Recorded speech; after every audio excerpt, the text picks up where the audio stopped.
beyond industrial area, beyond acquire ya de amamo. Muntimin kamo humbo Mr. Mazifo. Money tech and transit. Say a bankra maya. Garages. Muni bibia mobetimi haya de abwa magazine. Minya medase. And I may come obia to Ghana ha. Oman bia waye ye na wo mu ho ato mo no omo de industrialization ene ye. Okay. Ghana ha 80% of the work population no informal sector. Omo abanti omo kana just 20%. Okay. That means dodo na ye omo sa na adwuma. Ba wutie advert ya ba radio so ni television so a wuti say banks ne say wa wakati afa controller and accountant general no bajebusia. That means wa wo ye wonsa na adwuma ya contribute to 80% of the work population no ye need support to free baby a. So wo ko say wo ko pelon wo adwuma e ko form a ya ma a wutie advert na wote. Ama se fitani ana ensanu adwuma ni na adwuma egu ana wo ko ahoche bi mo obre papa because onya mo free baby a. Na ama na ye no omu twa sika to ho no omu de boa saa ensanu dwumafo ansa na omu ye. Okay.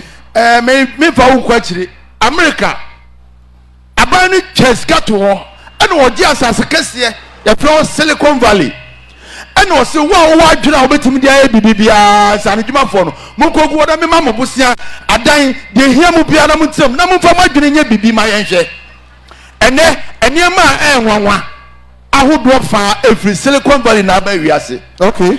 America ba nya sika firi ho ama bigate mu nyina ho no mu firi baaye enti saban no se omwa ensanu dwumafo a me ka kire open eye aman no so entimi nkoso because ensanu dwumafo na doso okay. And a banks na so atwesi wo se omo ntimi mwa ensanu dwumafo because advert omu ye nyina no said me din ka ensanu dwuma ya ma bosia say controller and accountant general usika fa ho abrabaji loan eti omano this abanity na ni se obehwe nsanu dwumafo ansa na omano beko nanim a akoranim eti but there be person be tia se ne se chairman garages na nkasa mo na mo ye mpanimfo wontimi mpa investors wontimi mpa development partners because mo ye a corporate entity a mo ankasa mo de mo ho nti aban maya dia na mo ankasa mo ye as association e dia bo amazi menua medawasi bebre kakra me ka cho no se yetimi bom modin bia ye ko Canada ko fa investors be from Paradise World. Okay. Omaba krom ha 5 times above 6 omaba ha 5 times omaba magazine ha a cheska so mo ba develop magazine ha me ka chiro open ya mpanimfo bi sabra me ntwa motro ona bu babie ena na ye MCE wo Suame wo che kata koma last director say ma wo makwan ma abrofo no me develop ha adai say you from local investors how producer mo marriage bros abobie mame Evans mo frère last director Professor Bobie on the line for me. Benjamin mo Professor Bobie on the line for me. Sir ayino ma yemba local how do you call it? Are you from any side juma no? Emma asema me kan o ma ba wo hene ho me akasa me gira me no ma ko hene ho 4 times.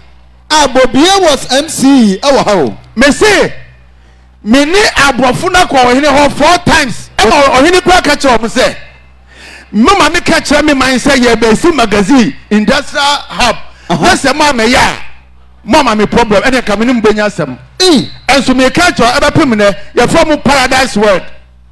A whole program ayi nyina ya regional minister kwa o copy regional minister o ba be develop my yeah no 5 story okay ama edwadifo ni adadifo nyina akoso na nsanu dwumafo na tena fom ama asase ni bebre kura beka ba me ka cho se ya nante ho bohu ka ma masa ye ka musem a even ye share business plan no kura no yeah she a car what business plan che oh se siam no ka say copy we ho copy original minister ho se me boa a certain MCE Professor Bobie said local investors ama abofra ba 5 times hwe ejato zone 11 ama regional minister ne security minister Kandapa eba magazine ha okay mesume ko press for interview me that time na assembly see na abofra no okrom ha okay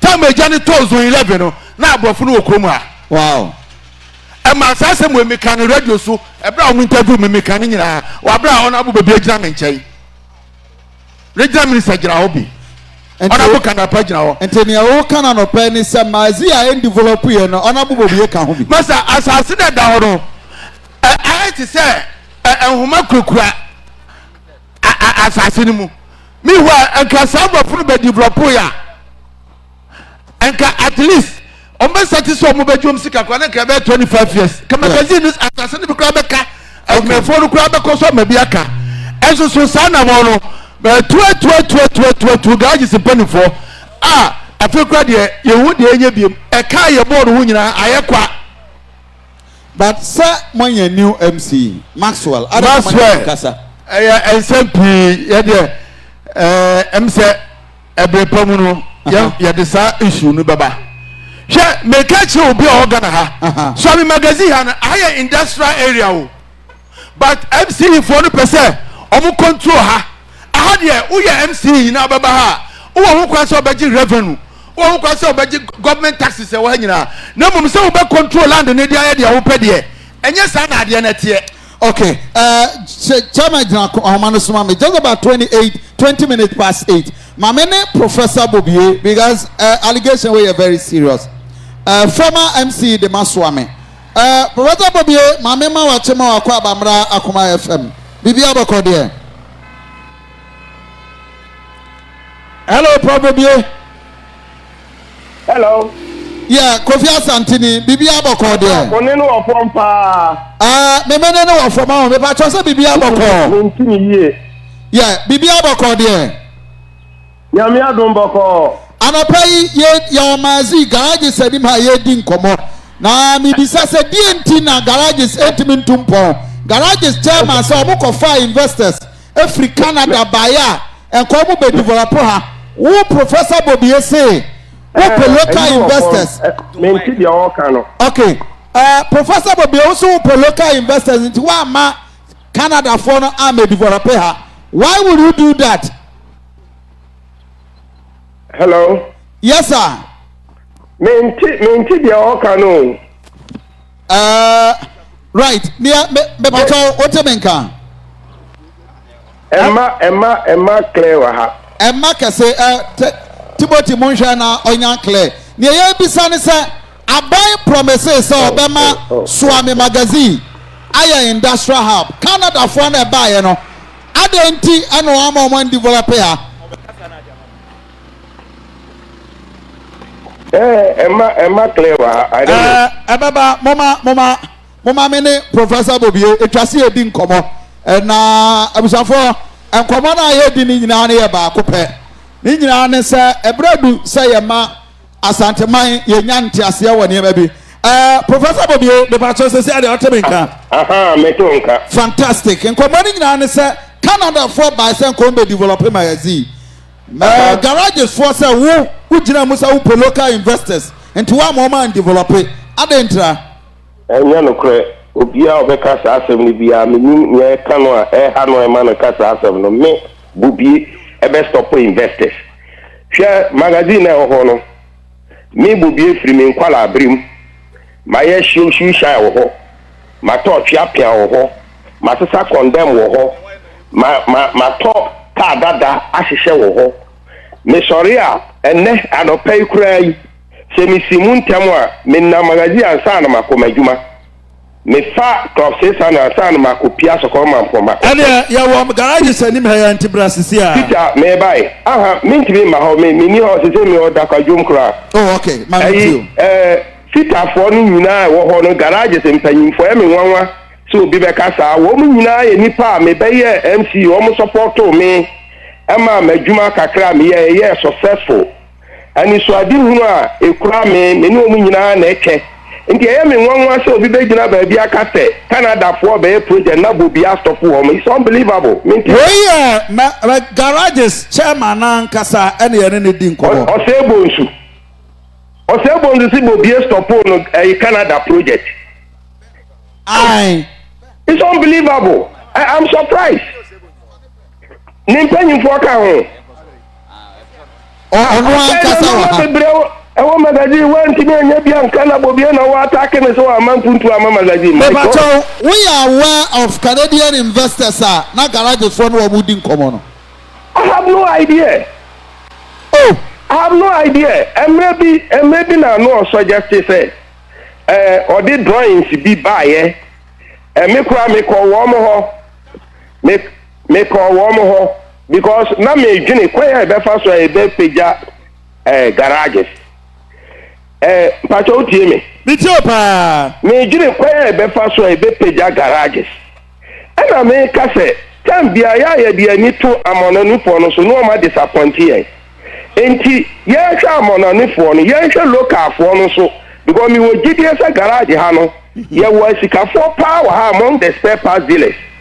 Enti match have say ye pay investors amo o ma ba no. Ye hwa ye nia yesu ye nia no mo ha no so bi so betimi aboa. Na todo bia ya de ani to amanonifo no ho ema nim the extent on the Canada for ekasa ye the only time wa Osei Bonsu di picture clear me drawings bi I was send it me and I have it on my computer of structures bi no mercy me no anya argument wo ho yanka bibia masemo a me ka chempanyifo no say etoro bia ya de ani to abontinsofo no nko aso a na omu na delay adeno so go through nti at the same time no yen hwese benya yenua nu bia sikawo omu nsam na o matimi aboa me develop magazine a masam nyina no Chama honorable Bobie gina so mame chairman wan kasa wuni honorable Bobie wa homa no so na yen komodie kwa ana wo de proposal ma no as MC ni ameda se proposal ye ni bebre amene wo kasa yi regional minister I want a copy of Suame Magazine kayeye no ohene won copy copy sa ye che ye memem gya me wo copy ye garage copy MC me man bi MC wo copy proposal me drawing ne che no kasa owo ne pieces so na de pesa me kan say MC no e bia na ne wura fi kakra oka say zone 11 she ye kandapa ba ha honorable kandapa any regional minister mo meka ana na wo obi no meka asasem we wo that day na abofo no okromu a meka ni nyina Osei banta bia na Bobie any garages for ntem and me creative say bibi da Bobie ni garages for ntem we executive be dia dance here masamo na meka nyina ne say Matcha say ye be need to see benya foreign investors no. Yen hwe so local for no so betimi abeboa ye ne a. Na time bia ye de need to foreign for no so a ema na mum say local for no so ye no mo kasa e bi wo sika on betimi aboa masamo ameka ye nyina ni Bobie ansi wa no mo ntu honorable Bobie Osei Bonsu woni investors Canadians call MC office edo omo ko kire omo aba omo be develop magazine say ni say no person we odo omo koma no me ba cho yanko MC office yakwa asante ne ho yakwa asante ne ho 4 or 5 times ama ohene ka kire omo say omo ma ne ka kire ne man no ma me project na ono omo bedi and just me can record say why him feel ama se mo be kai a mo ti se abrofu bi besi abrose atiti in skyscrapers wo fufu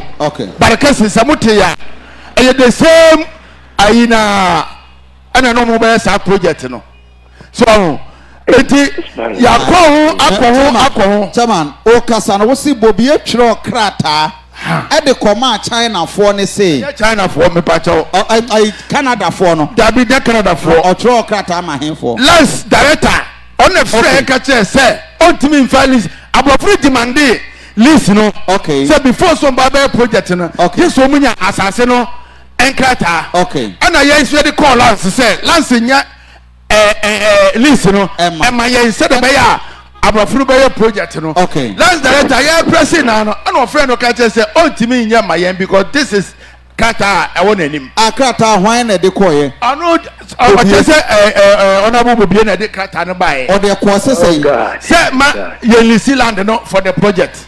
Okay. Na enti who de utia say akwese local investors na say o mo ye dey. Okay.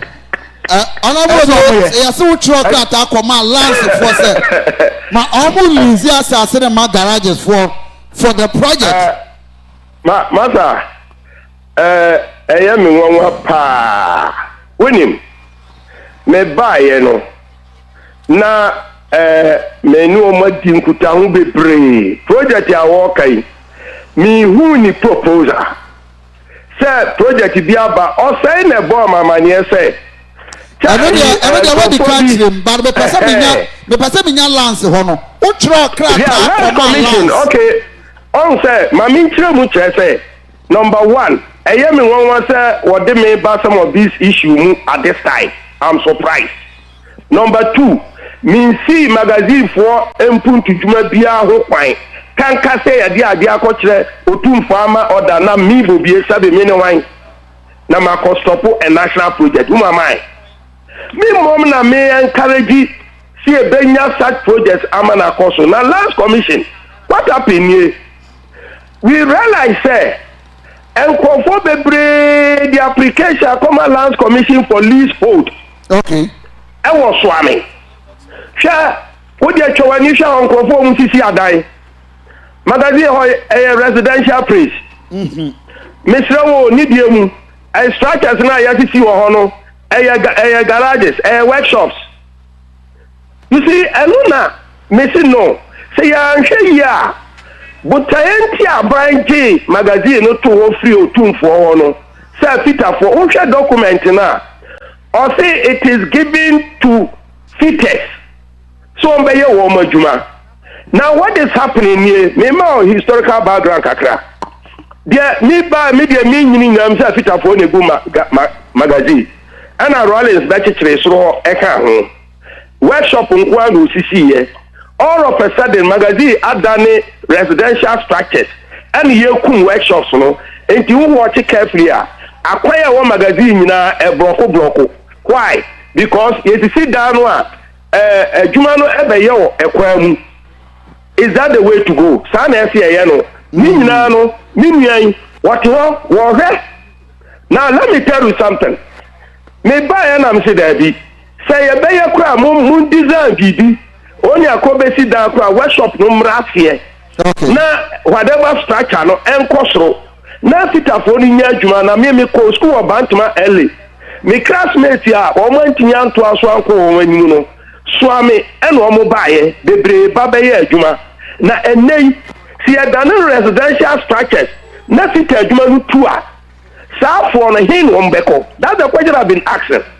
Beside that me catch o say if anything you are the largest organization entibeya mo monitor na mo regulate sebeya obi be sit down kura no sebi omi mi ni obi mo be hwe se obeya workshop obi e ba bia ma workshop no enne mi nia ukwa fikire ba bia fitafo go ho ukwa fikire ba adenti obi sana o si mi nya ba bia o magazine okay and that is the truth because mpanyimfo amakwan amankrofo sisi adai abrosa o magazine of which many uti hai okay mini okra ba so Professor Bobie mitiewa why a part of Abenda wa ba be di Suame soda yeah in 2016-2020 aben butaye nyina ne so obehwe ema Suame Magazine abaye industrial area exactly. So as MC edie moa na ade ma magazine fu eye adwuma wa ha ye betimi aba udi se aja Bobie ba ye no ni yetimi ya de bo magazine fu ni elodie wuyi de ye kai esi che ya olu oselu abedi mi ho adanse mini anuma fitafo bedi mi ho adanse ndi na wo sha ase na eye mi nwanwa no because mini fitafo good collaboration magazine me buy no anam so no pra adwuma na ewo ho enti me ma ye start say yenye hospital enti magazine clinic no hospital is here no in fact na I was about to no me my hand over my health ebe shaft here my young bibia was by now operate and me be just 2 years and few months me be for any 4 years just 2 years and few months the first major project magazine okay and we hospital next year me jina urban roads for so ya capture 10-kilometer road magazine minimum no picture for be the dance here say yes start free how to say Asiya junction also besine ko journey new road me kai say covid time yeah new road aba macro ya sheda be frame me mi amini enam ayonkofa pa da me ni afita fo ntam nti mi ami prefer afita fo mo mbe yi omunjins yeah okay so me number no I think sir we need to wrap up in one word obeka say what's MPP aben de ma Suame Magazine fui omo ediso Boshe ahodoa MPP from 2016 team develop a community without the involvement of the stakeholders. Okay. Nuntina make us making sure say me ni minu anu afita for no ayonko fapa. Me yi sa asem ya me nua Osei de bae mi akata me nwanwa. Mi wo fie yi kura, mi wo fie bebre fra me ni mi di nkomo. Okay. Ebi sha mi nkura me so mi tufo. Magazine ho no me nua na me vision after hospital no na mo complain ba ku ye eja. Ena security. Enti na me plan ni say ye be omo ampanfo no abi be testify. Say ye be nya friend say fire station ho. Ni enya police station ho ho. Ni na ma ye market me ni mpanfo no bebre di hu nkomo. I was here. These are things so here Magazine, but you hear omo better. Mranti a omo wo ha kwan ya be fa so omo wie adesua wie a omo life bet me improve but ye exactly. Mama na wase ewo esanchire mu a wo de amaye but why express say no krasa wo tro krata Akoma alliance for because of certain individuals binom person omo dane Magazine asase no for different purpose enya sa na bom de wo kan say Canadians de wono ansha da ninkita ho bia e fa develop ho ate Suame Bonsu pacho ye bedo asema yen ko for more